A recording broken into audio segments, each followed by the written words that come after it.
Where the beautiful habit of the mind is only here at Congress Center Rama Memorial National High School.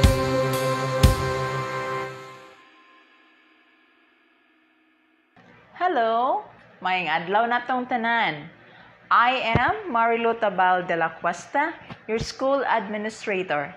Let me start by expressing my tremendous gratitude to you for entrusting your children to us. Other parents and guardians, thank you very much for entrusting your children to Don Vicente Rama Memorial National High School. Thank you for participating in all our surveys, online meetings, and dry run for classes. Your cooperation really helped us to navigate our way forward in this time of pandemic. Padayon gihapon ta bisan pag naay coronavirus. Mag-abli ta sa klase atong tagaan og maayong edukasyon ang inyong mga anak. The school has conveyed its strong preference to ensure everyone's safety through remote learning. It provides an opportunity for students and teachers to remain connected and engage with the content while working from their homes. This school year, we have 3 learning modalities to choose from. Tulo ka klase o pamaagi nga matudloan inyong mga anak bisan pag naa sila sa ilahang tagsang panimalay. Nay online, nay offline, napoy printed. But before that, I would like to introduce my management team. I, as your school principal, with me is my assistant principal for the senior high, Mr. Juan Damasino Villiver, and my assisting principal for the second shift junior high, Dr. Maximo Anyana, and we have also our head teacher 3, Mr. Raul Constantino. Then I have also the school planning team. The school planning team, these are your grade leaders. So if you belong to grade 7, kibaw na mo asa mo moduol adto mo ni Ma'am Torre. For the grade 8, mo na sila. For the grade 9, the grade 10. Then naapo na itong mga subject coordinators, ang atong mga IT personnel, ang atong DRR coordinator, and we have also our SMEA coordinator. Atong pagaisgutan karon ang tulo ka klase nga paghatag og kaalam sa inyong mga anak o gitawag kini og learning delivery modalities. First is ang printed module distance learning or modular distance learning. Kini nga modality kinahanglang mag-abot ang ginikanan o guardian o ang maestra sa adlaw nga nasabutan sa pagkuha sa modules. Na atay schedule ana kanus amo mukuha. Okay? Kinsa may angayan mo pili ani nga modality nga mag-modular or printed ang iyang gusto. Mga estudyante nga walay cellphone, nga touchscreen. So, naaslay cellphone, pero katong keypad, dili katong touchscreen. Pero ayaw ikauwaw kung walay cellphone nga touchscreen. Okay?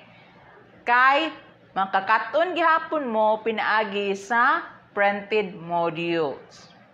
Ang ikaduha, we have offline distance learning.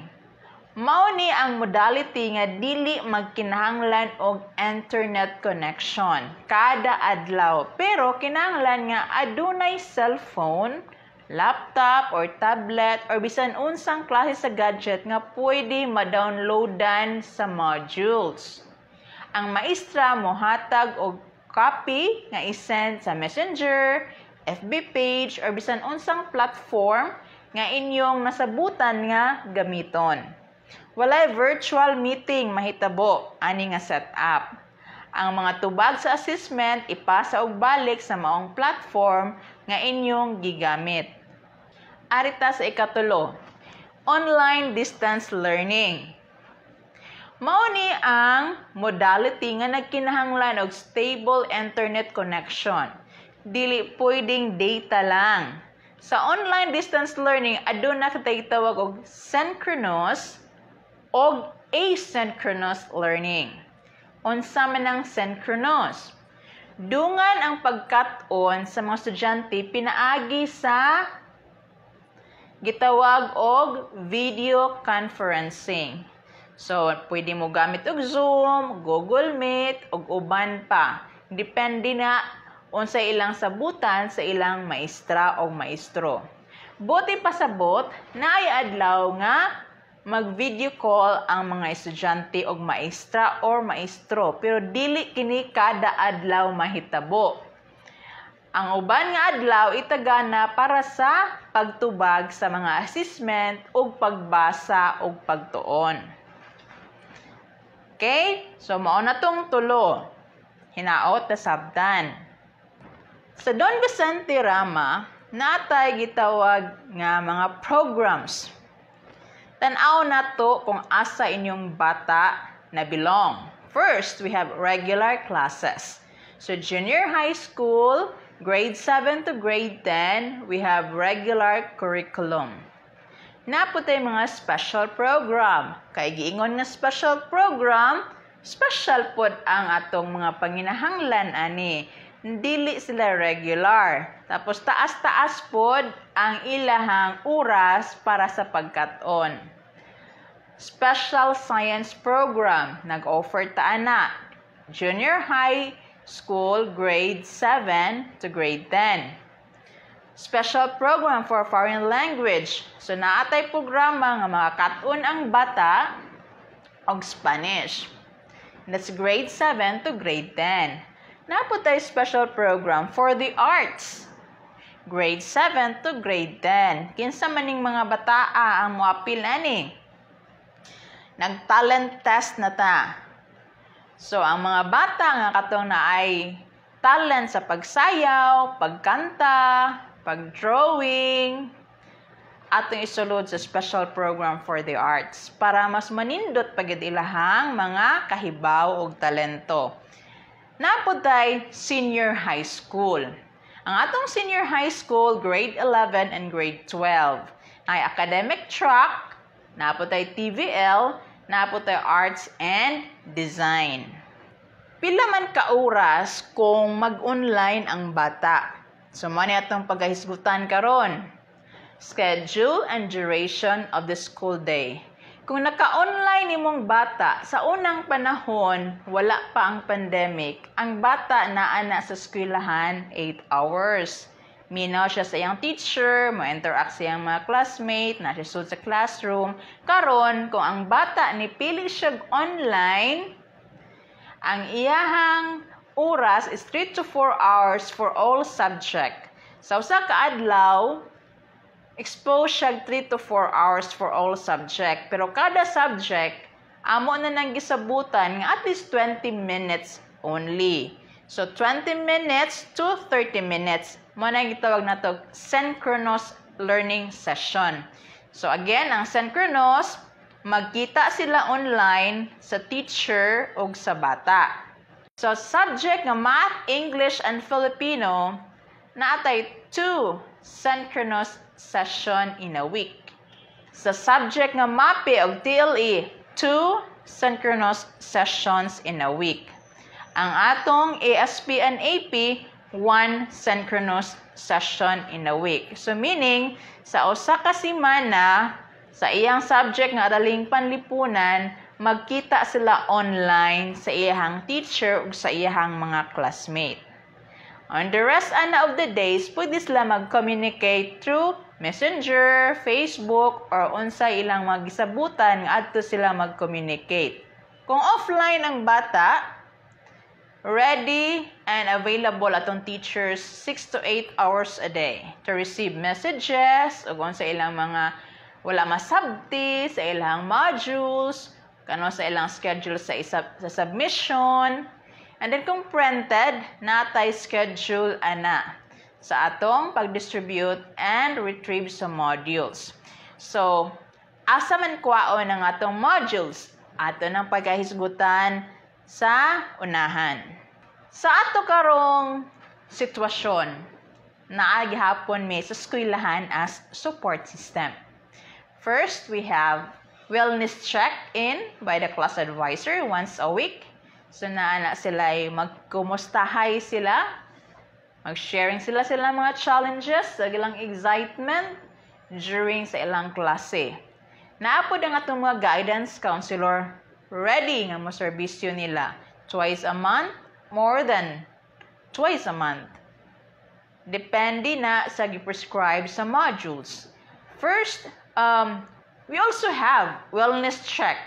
Kami mga school administrator, kung online ang bata, pwede mi makaset in sa ilahang online sessions. Bisan pa og ang bata naara siya diha sa iyang balay, nag-online classes siya, natay gihapoy kita og distance learning, code of conduct, and professional behavior. First, dress code. So, clothing that is appropriate for virtual classroom, polo shirt, blouses, t-shirt. So, dili ta kinahanglan mag-uniform ang mga bata. Then, clothing that is not appropriate or inappropriate. So, kung maka-online gani, dili mag-wear og kalo. Okay? Nya, dili sad mag-wear og mga t-shirt nga na offensive logos. Right. Part na sa atong disiplina. Next, we also have, you have to be respectful with your classmates and teachers. Allow others to speak, invite others to share, and respect others' ideas. Keep your image live during class session. It is important to make eye contact into your camera to demonstrate your commitment of learning to your classmate and teacher. Microphone awareness. This is very important. It is preferable that you find a quiet area or space in your home to isolate and be free from distraction. Turn on your microphone only when with the teacher's permission. Okay? So, mangita na mo asa inyong little classroom inside the house. Then, we have also camera awareness. During periods of synchronous online classes, it is required that you will be live on camera the entire time that the class in session. Teachers will be cognizant of your presence and are required to maintain an ongoing record of your adherence to this policy. This is the only way teachers can verify your attendance and credit you for the full time spent in class. General online etiquette. Avoid side conversation and multitasking. So focus on your, if you have 20 to 30 minutes session online, focus on that. Save your meal, snacks, so facing your teachers online, dili magkaon. Okay? Then, when in doubt, pretend you are in regular academic classroom and put your best virtual foot forward. Next, interactions with faculty and staff. Students should address all faculty and staff as adults with courtesy expected for education professionals. Use both appropriate title. So, you have to address your teacher, Mr., Mrs., Miss, or Doctor, with the last name. No other form of address is acceptable. Students should phrase communication with faculty and staff in a polite and courteous manner, appropriate for speaking to adults. The tone of emails and phone conversation must be respectful.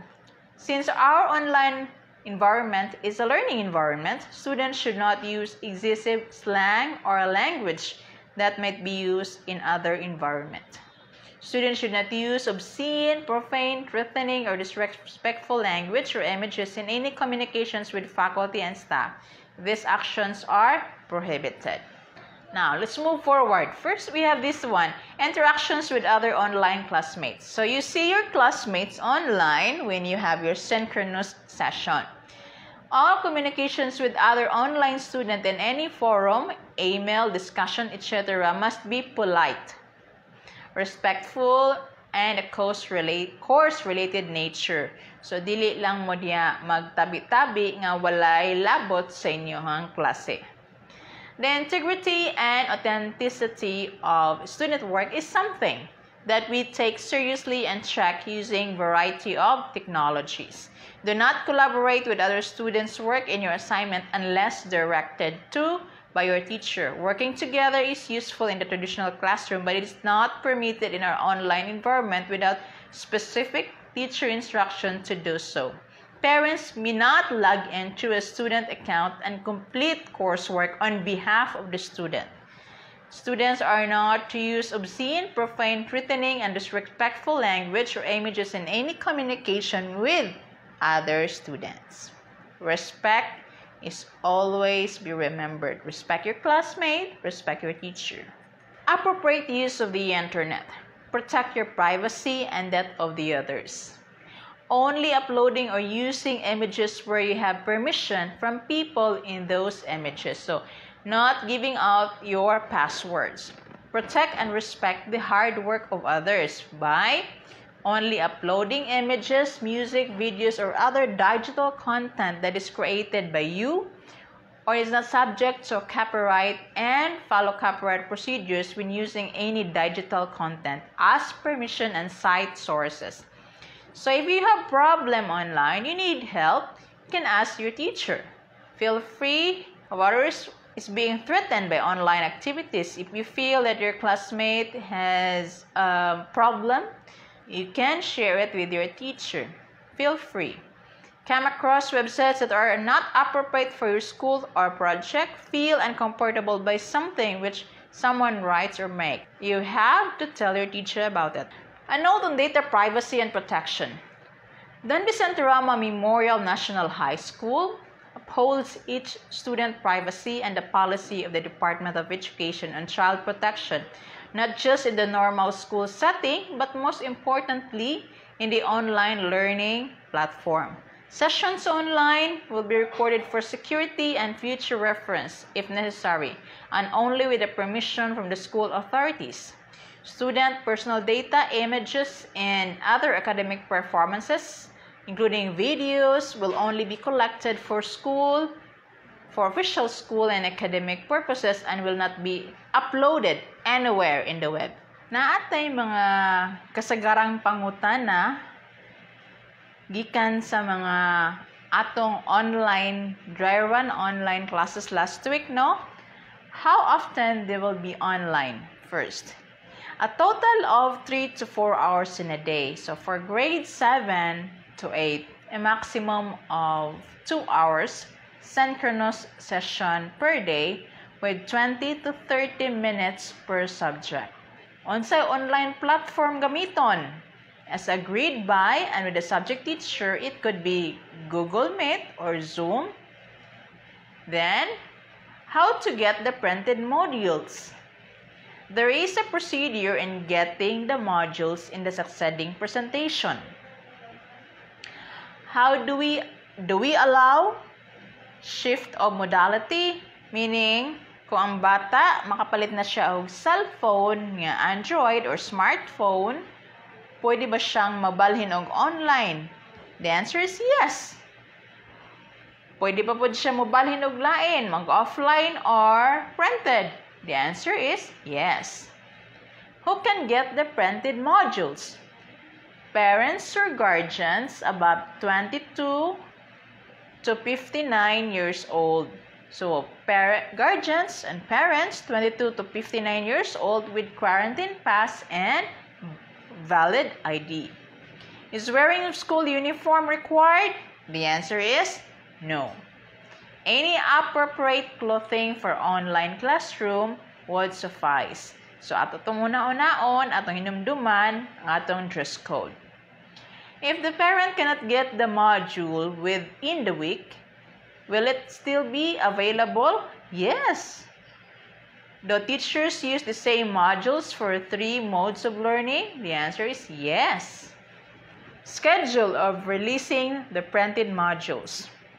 So grade 7 to grade 10, Monday to Friday, 8 to 10 a.m.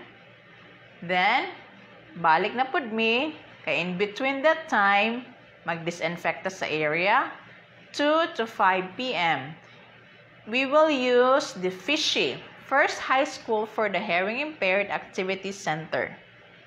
Then, for the grade 11 and grade 12, Monday to Friday, 8 a.m. to 11 a.m.